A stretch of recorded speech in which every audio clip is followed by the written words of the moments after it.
नाज़रीन, जंग मजीद destructive, deeper, dangerous और वाइडर हो चुकी है और सबको अपने अंदर जो ड्रा कर रही है। और ज़ाहिर है ओआईसी के लिए यह बहुत बड़ा चैलेंज है क्योंकि अमेरिका और इजराइल ने ईरान पर हमला कर दिया है। ईरान अमेरिकी बेसेस को निशाना बना रहा है जो कि ओआईसी मुल्कों के अंदर भी हैं।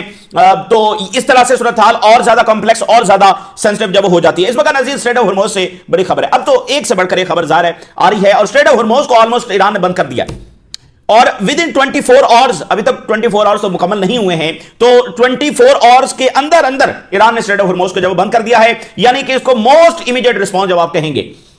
ईरान ने तमाम अक्रॉस दी रीजन जो है वो अमेरिकी जो टारगेट्स हैं उनको भी हिट किया, स्ट्रेट ऑफ हॉर्मोज को बंद कर दिया है। अच्छा, हम 100% नहीं कहेंगे कि बंद कर दिया है, यानी उन्होंने अभी तक कोई मिलिट्री एक्शन नहीं लिया है कि जैसे होता है ना जहाजों पर हमले शुरू हो गए, हमले अभी तक नहीं हुए, लेकिन उन्होंने हमलों के बगैर ही स्ट्रेट ऑफ हॉर्मोज को बंद कर दिया। पहले शिपिंग जो कंपनीज है उन्होंने खुद ही कहा कि हम इसको सस्पेंड कर रहे हैं।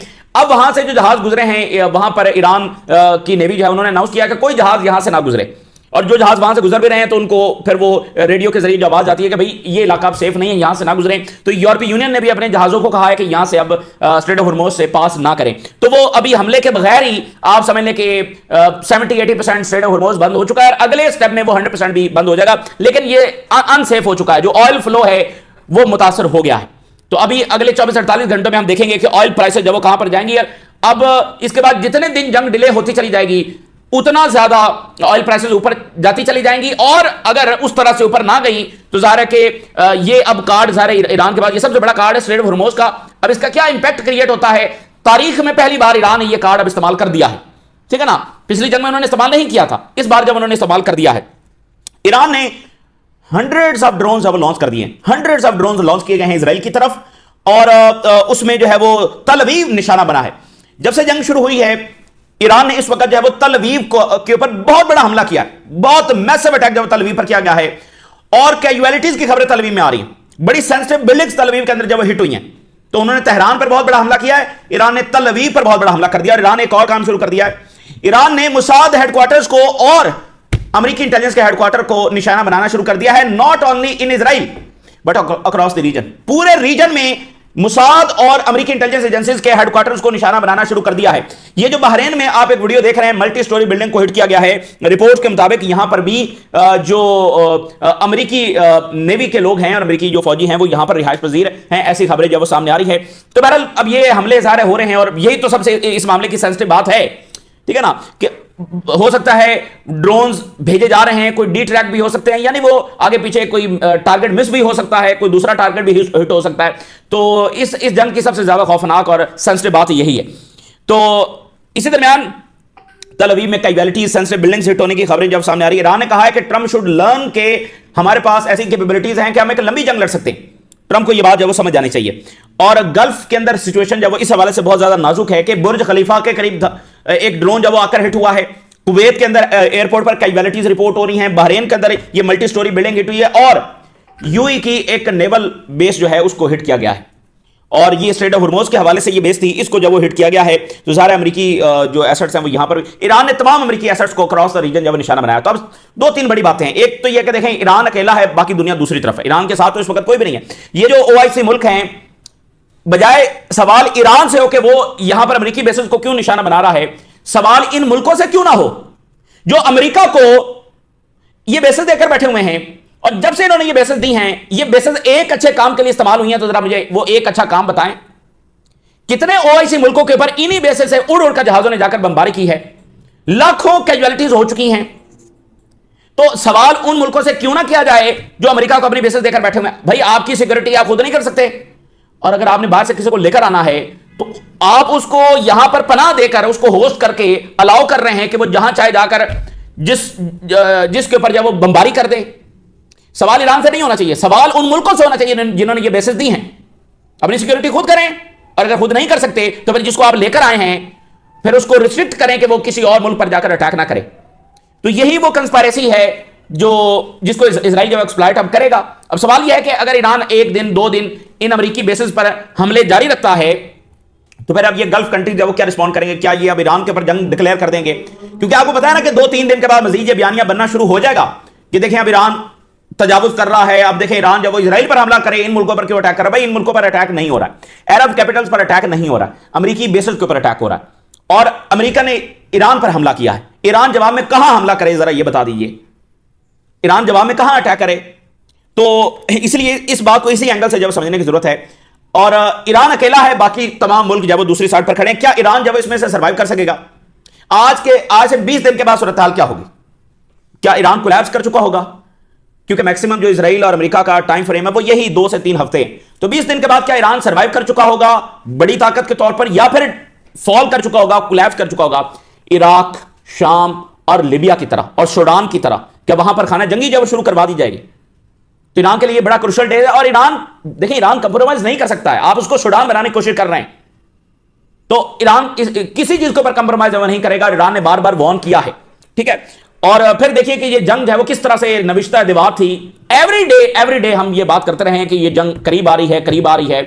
तो ये जंग जब वो नविश्ता दीवार थी, ओआईसी को इस चीज की तैयारी करनी चाहिए थी, इस लम्हे की जब उनको तैयारी जो वो करनी चाहिए थी। दूसरी तरफ इसराइल ने ये कहा है कि उन्होंने अपनी तारीख की, ये बात बहुत इंपॉर्टेंट है, इसराइल ने कहा है कि उन्होंने अपनी तारीख की सबसे बड़ी जो एयर स्ट्राइक्स हैं वो ईरान पर लॉन्च की हैं। उन्होंने कहा है कि पिछले, यानी जब से जंग शुरू हुई है, तो उन्होंने इतनी ज्यादा बमबारी ईरान के ऊपर की है कि पूरे 12 दिनों की जंग में जितनी म्यूनिशन, जितने बम उन्होंने ईरान पर गिराए थे, सिर्फ इन 12, 14, 16 घंटों के अंदर उन्होंने उतने बम गिरा दिए। 12 दिनों से भी ज्यादा बम उन्होंने 12, 14, 16 घंटों के अंदर ईरान पर गिरा दिए हैं।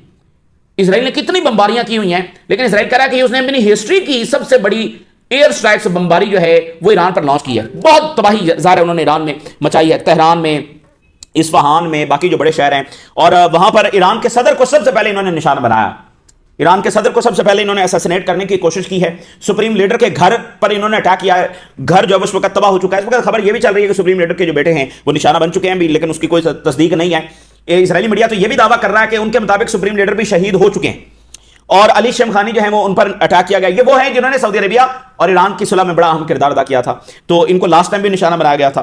तो अली शमखानी है और इसी दरमियान जो है वो बाकी हाई ऑफिशियल्स हैं, मिलिट्री ऑफिशियल्स हैं, लेकिन ये टॉप ऑफ द लीडरशिप जो है इनको निशाना बनाने की कोशिश उन्होंने की है। फिर वो शाहराएं जो बड़ी इंपॉर्टेंट शाहराएं हैं उनके ऊपर भी बमबारी कर रहे हैं ताकि एक और ज्यादा पैनिक जो है वो फैले। तो अगला स्टेप इजराइल और अमेरिका का क्या होगा? वो जो मिलिशिया को एक्टिवेट करेंगे, इराकी कुर्दिस्तान से जो मिलिशिया ने दाखिल होना है, तो अगले 24-48 घंटे जो वो बड़े क्रूशल होने वाले हैं। अच्छा जी, इस जंग के बाद या तो इजराइल को पुश बैक कर देगा ईरान, या फिर इजराइल की एक्सपेंशन के रास्ते खुलेंगे। तो इसलिए ये टाइम बड़ा फैसला कुन है रीजन के लिए। अगर वो इजरायली साजिश का शिकार हो गया ये रीजन और ओआईसी, और इस बात को पकड़कर बैठ गए कि ईरान ने जब इनके मुल्कों पर अटैक कर दिया है, तो यही वो टाइम है जहां से ओआईसी का सबसे बड़ा खसारा जब शुरू होगा। जरा उर्दगान की स्टेटमेंट मैं आपके सामने रखने जा रहा हूं। He is the leader, I would say he is the most courageous and brave leader. किसी और की जरूरत नहीं है कि वो ये स्टेटमेंट जारी कर सके। कोई अरब हुक्मरान जो है वो ये स्टेटमेंट जारी नहीं कर सका। उर्दगान ने कंडेम किया ईरान पर अटैक को।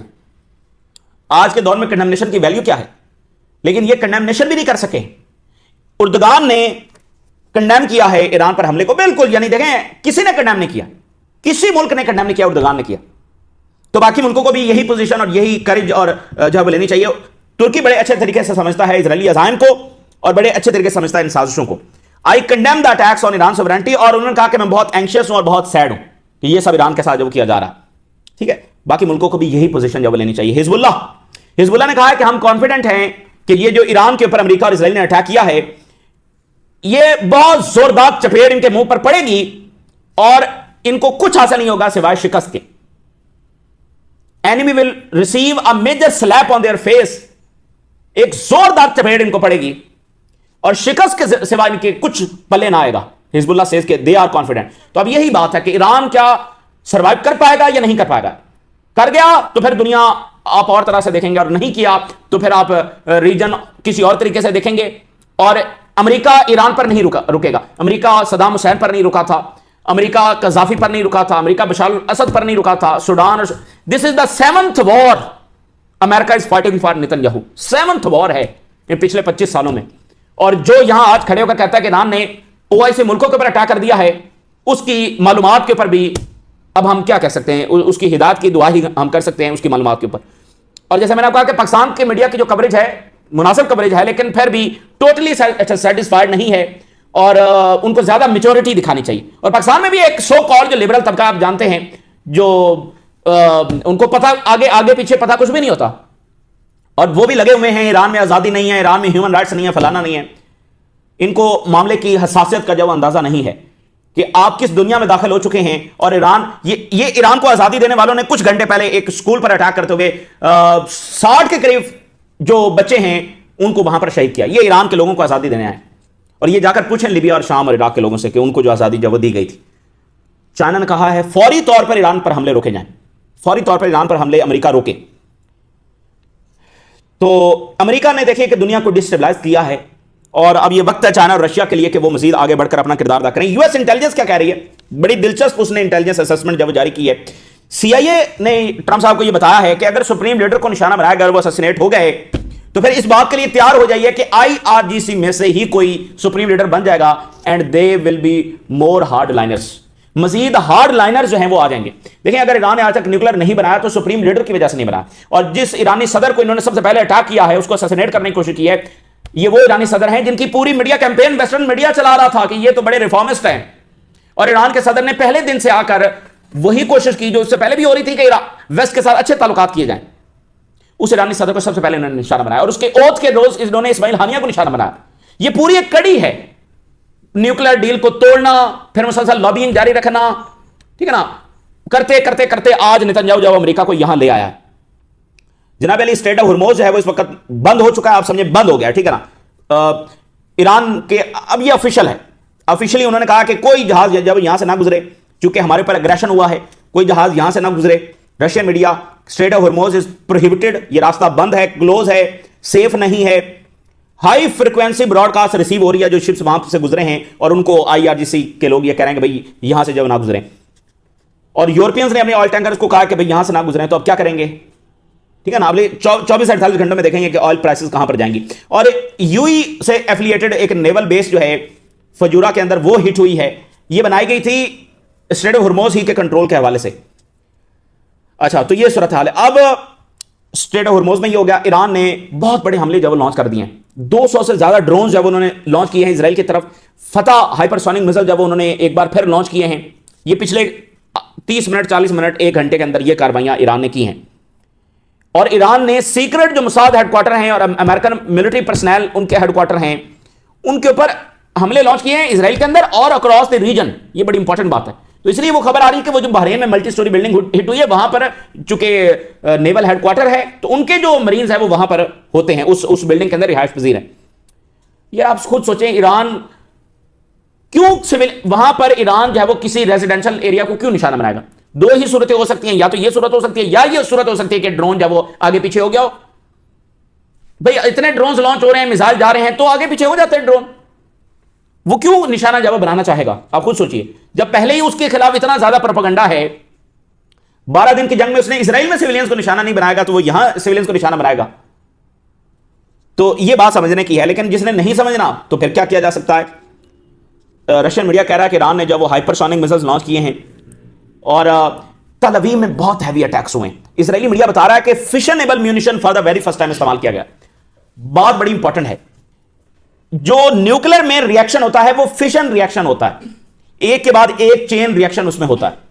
तो ये फिशन म्यूनिशन जो है जिससे बहुत हाई एनर्जी इमिट होती है, बहुत बड़ा डैमेज, यानी न्यूक्लियर का जो चेन रिएक्शन है वो फिशन रिएक्शन है। वो म्यूनिशन जो है वो ईरान ने इस्तेमाल कर दिया तल अवीव में। सो जंग तलख है और बहुत ही टफ है। न्यूमेरियस इंजरीज इजरायली मीडिया बता रहा है कि तल अवीव में हो गई हैं। तल अवीव के ऊपर सबसे बड़ा अटैक ईरान ने कर दिया है। सेंट्रल इजराइल में बिल्डिंग्स डायरेक्टली हिट हो रही हैं ईरानी मिसाइल से, ड्रोन से, रॉकेट से। इजरायली मीडिया के मुताबिक तल अवीव के अंदर एक सेंसिटिव बिल्डिंग जब हिट हुई है, ज़ाहिर मुकम्मल सेंसरशिप वहां पर है और वो सारे लॉसेस तो सामने नहीं आने दे रहे हैं, लेकिन ईरान ने बहुत बड़ा हमला उन पर किया है। आईआरजीसी ने कहा है कि अमेरिका के बहुत सारे नेवल एसेट्स जो हैं वो हमारे रेंज के अंदर हैं और वो अगले फेज में निशाना बनेंगे। और अल अरेबिया न्यूज, सऊदी अरब का मीडिया ये कोट कर रहा है आईआरजीसी के, हम अगले आने वाले घंटों में और शदीद हमले लॉन्च करेंगे। तो उधर से अमेरिका और इजराइल ने अटैक किया, उनका राउंड मुकम्मल हुआ, और इधर से अब ईरान ने जवाबी राउंड जो वो मुकम्मल किया है और अगले घंटों में वो कह रहे हैं मजीद करेंगे। फिर उन्होंने कहा कि मजीद पेनफुल और एक्सटेंसिव हमले हम करने जा रहे हैं। अच्छा, ईरान ने कुछ बहुत ही गैर मामूली और अजीबो गरीब और बड़े एडवांस लेवल के मिसाइल जब लॉन्च किए हैं, उनको जब वो फ्लाई कर रहे हैं तो जैसे थंडर बोल्ट्स होते हैं या जैसे बिजली कड़कती है तो जैसे आप देखते हैं उसी तरह से, यानी वो लेयर्स बनाते हुए जब वो फ्लाई कर रहे हैं।